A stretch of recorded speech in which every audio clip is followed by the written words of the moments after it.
दर्शकों, इन दिनों अरविंद केजरीवाल गुजरात दौरे पे हैं। इंडोर मीटिंग्स कर रहे हैं और ज्यादातर प्रोग्राम टाउन हॉल जैसे सरकारी ऑडिटोरियम में किए जा रहे हैं। और तो और आगामी चुनावों के मद्देनजर हो रही इन सभाओं में गुजरात सरकार के कर्मचारी भी नजर आ रहे हैं। और न सिर्फ नजर आए बल्कि उन्होंने अपनी सरकार की शिकायत भी सार्वजनिक तौर पे केजरीवाल से कर दी। देखिए, ये सब गुजरात सरकार का पार्ट्स है। फिर भी हमको अभी पगार कितना मिल रहा है? 11,000। 11,000 में मेरा घर का भी पूरा नहीं होता है, बीबी बच्चों का भी पूरा नहीं होता है। हमारी विनती है कि आपकी सरकार आए, हम सरकार में हैं। 25 साल से गुजरात की विधानसभा, गुजरात आरटीओ, गुजरात अब आपका जो मंदिर है, जीएमबी, सभी जगह गुजरात इंजीनियरिंग कॉलेज, सरकारी जगह में हम फर्ज बजा रहे हैं। इतने पगार में हमारा पूरा नहीं होता है, सभी कर्ज भी लेना पड़ता है। एक रिक्वेस्ट है कि तो आपकी सरकार आए तो पहला जीएसएफ का कुछ सोचो, हमको कायमी बनाओ, हमारा पगार पर और शुरू आईपीएस हमारी उसमें सीओ। ऐसे ही शो पत्रकारों के लिए भी आयोजित हो रहे हैं जिसमें पत्रकार ऐसे सवाल पूछते नजर आ रहे हैं जो बिल्कुल स्क्रिप्टेड हैं। आम विपक्षी नेताओं की तरह तीखे या घेरने वाले सवालों के बजाय ऐसे सवाल जिनके जवाब केजरीवाल ने पहले से ही तैयार कर रखे थे। अरविंद जी, मेरा नाम गोपी है, मैं आज तक न्यूज चैनल से हूँ। मेरा सवाल आपसे यही है कि कल जिस तरीके से आपने इससे पहले आम आदमी पार्टी ने गुजरात के डीजीपी को एक खत लिखा था कि आपकी जान को खतरा है, आपको सुरक्षा मुहैया करवाई जाए। कल जिस तरीके से आप ऑटो में जा रहे थे, पुलिस आपको सुरक्षा दे रही थी और आप सामने सवाल कर रहे थे, क्या कहेंगे उसको लेकर? वो सुरक्षा कहाँ दे रहे थे? वो तो मुझे कह दी। आप एक चीज बताओ, एक मिनट, मेरी बात सुनिए। क्या एक स्टेट की पुलिस ये कह सकती है कि मुख्यमंत्री को हम ऑटो में अगर वो जाएगा तो सुरक्षा नहीं दे सकते? टीवी 9 से जिग्नेश पटेल। मेरा सवाल है कि कल जिस प्रकार से आपने रिक्शा में जाके ऑटो वाले के घर पे खाना खाया, मगर वो जो विस्तार था वो सीएम का तो था ही, मगर साथ में अमित शाह का भी था। क्या पहले से प्लान किया हुआ था कि वही जगह पे जाना जो भाजपा का गढ़ गिना जाता है? कुछ प्लान था? कोई प्लानिंग नहीं थी, पर मुझे लगता है कि उन नेताओं को भी जाना चाहिए वहां पे। आपको याद होगा, हाल ही में मनीष सिसोदिया के घर छापा और बैंक लॉकर की जांच हुई थी।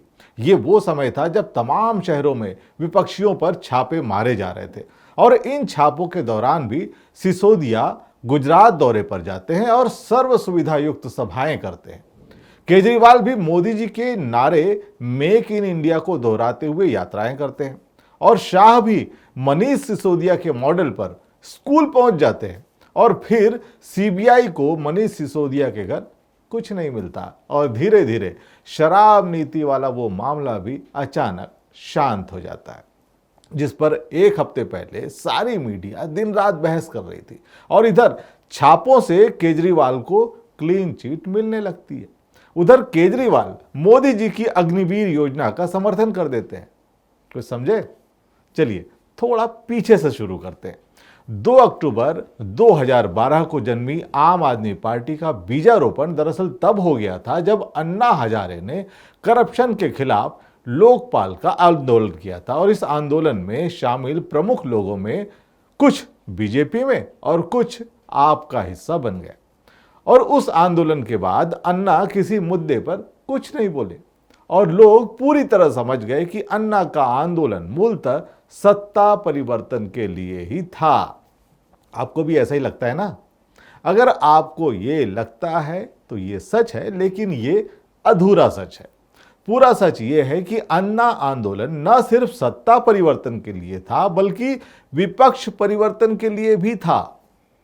ये उसी अदृश्य शक्ति का खेल था जो बरसों से हमारे सामने कांग्रेस बीजेपी के नाम से एक्टिंग वाले रेसलर्स की नूरा कुश्ती सजाती रही है और अब देश की जनता के लिए एक नया तमाशा देख रही है, क्योंकि लोगों ने महंगाई, बेरोजगारी, जीएसटी से बचने के लिए बीजेपी को सत्ता सौंपी थी। लेकिन सत्ता में आते ही बीजेपी ने न सिर्फ जीएसटी को जोर शोर से लागू किया बल्कि रोजगार के स्रोतों को ही खत्म कर दिया। और विपक्ष में बैठी कांग्रेस भी चुपचाप तमाशा देखती रही। आम जनता को कुछ दिनों तक समझ ही नहीं आया, लेकिन जब तक समझ में आया तब तक बहुत देर हो चुकी थी।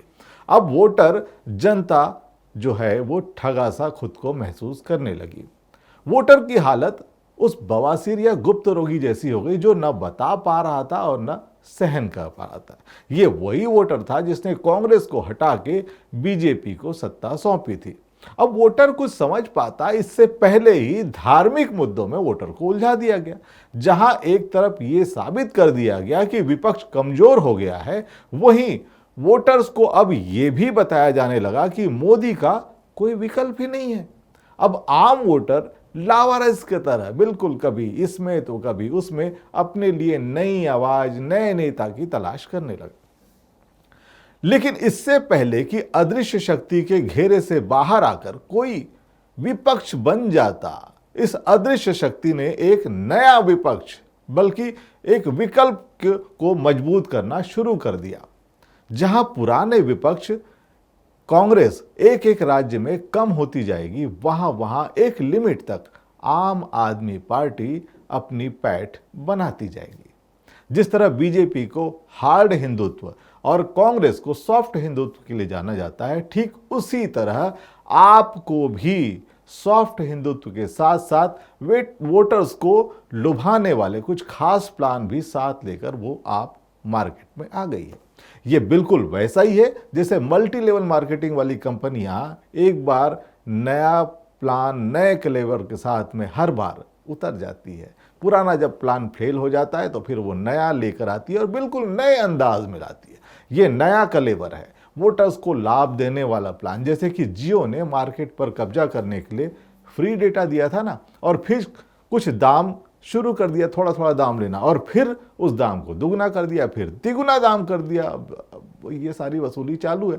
इसी तरह केजरीवाल भी फ्री बिजली लेकर आए, फिर अब उस जैसे गैस सब्सिडी छोड़ने का ऑफर की तरह इस फ्री बिजली के ऑफर में भी सब्सिडी छोड़ने का ऑप्शन लेकर आ गए हैं। तो फिर भी जो तरीका है ये कारगर रहा है। और ईवीएम के दौर में भी महज 10 साल पहले बनी ये आम आदमी पार्टी की सरकार 2 राज्यों में है और अब तीसरे राज्य यानी कि गुजरात में कदम रखने की पूरी तैयारी में है। गुजरात जहां पर कांग्रेस पहले से ही मजबूत है और बीजेपी भी अपने कार्यकाल में, एक ही कार्यकाल में 3 मुख्यमंत्री बदल चुकी है। तो मामला परफॉर्मेंस का है। ऐसे में गुजरात सरकार के कर्मचारी केजरीवाल के राजनीतिक प्रोग्राम में शामिल होकर सरकार की अगर शिकायत करते हैं, फिर भी सरकार उनके खिलाफ कोई एक्शन अगर नहीं लेती है, तो ये स्थिति थोड़ी अजीब जरूर लगती है, लेकिन है नहीं, क्योंकि जिस अदृश्य शक्ति का हाथ इसमें प्रमुखता से है वो एजेंडा सेट करने में माहिर है। वही सेट करती है कि सत्ता पक्ष, विपक्ष और वोटर्स किस मसले पर बात करेंगे और किस मसले पर हंसेंगे और किस मसले पर रोएंगे। मतलब ये कि सत्ता, विपक्ष, वोटर ये तीनों ही कठपुतलियां हैं और इनकी डोर उसके हाथ में है। वैसे अब तक आप समझ गए होंगे कि हम किस अदृश्य शक्ति की बात कर रहे हैं। बिल्कुल समझ गए। दरअसल ये शक्ति जिस दृढ़ता, जिस निष्ठा के साथ अपनी राजनीतिक पार्टियों को सपोर्ट करती है, उस लेवल पर भी अब तक कोई दूसरी संस्था काम नहीं कर पाई। वामसेप ने यह प्रयास थोड़ा थोड़ा किया था, लेकिन वो खुद अपने अंदर की राजनीति में उलझ गई। इसके पहले ऐसे कोई भी प्रयास नहीं हुए, वरना लालू जी की 24 साल पुरानी पार्टी आरजेडी और मान्यवर कांशीराम साहब की 38 साल पुरानी बीएसपी भी एक से अधिक राज्यों में सरकार बना पाती। पत्रकार दिलीप मंडल लिखते हैं कि यूपी की दोनों प्रमुख विपक्षी पार्टियों सपा और बसपा ने ईडब्ल्यूएस मामले में बीजेपी के सामने आत्मसमर्पण करके सबसे बड़े प्रदेश में विचारधारा की लड़ाई को कमजोर कर दिया। अगर ईडब्ल्यूएस सही है तो इन पार्टियों को खुद लागू कर देना चाहिए था। अपनी सरकार में कोशिश करते, जब केंद्र में समर्थन दे रहे थे तो दबाव डालते, आंदोलन करते। ईडब्ल्यूएस पर बीजेपी का समर्थन करना और लागू करने की में पीछे पीछे रहना यह गलत था। बीजेपी ने लागू कर दिया, सवर्ण बीजेपी के साथ ही रहेंगे। समर्थन करने वालों को क्या मिला? विचारधारा भी गई और सवर्ण वोट भी नहीं मिला।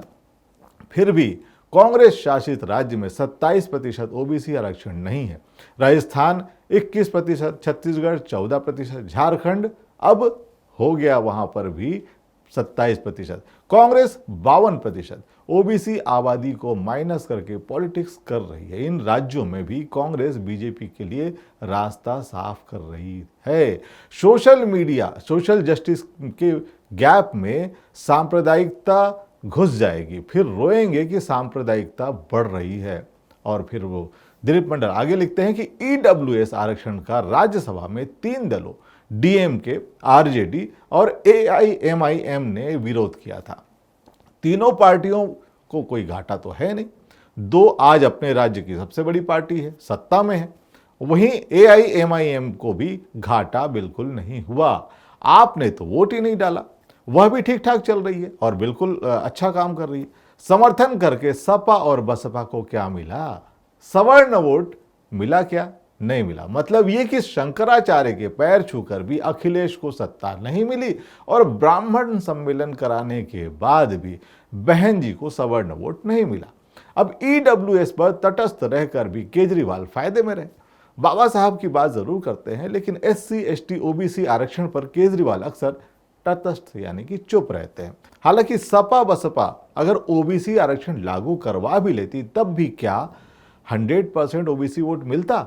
क्योंकि मंडल कमीशन का विरोध जहां बीजेपी और सवर्णों ने किया, वहीं कांग्रेस भी इसके पक्ष में नहीं थी। इधर बिहार की नई आरजेडी जेडीयू सरकार ने जाति आधारित जनगणना का ऐलान किया है। अगर ये सफलतापूर्वक हो जाती है तो निश्चित ही ओबीसी में एक नई जागरूकता का व्यापक संचार होने की संभावना है और फिर हो सकता है कि अदृश्य शक्ति का खेल कुछ प्रभावित हो, वरना ये तो खेल जारी रहेगा और वोटर की भूमिका सिर्फ फुटबॉल की होगी, जो कि मारने वाले किक के इशारे पर इधर से उधर होता रहेगा। खुद के सत्ता पक्ष और विपक्ष के बीच अदृश्य शक्ति का ये खेल सजता रहेगा। बहुत बहुत धन्यवाद।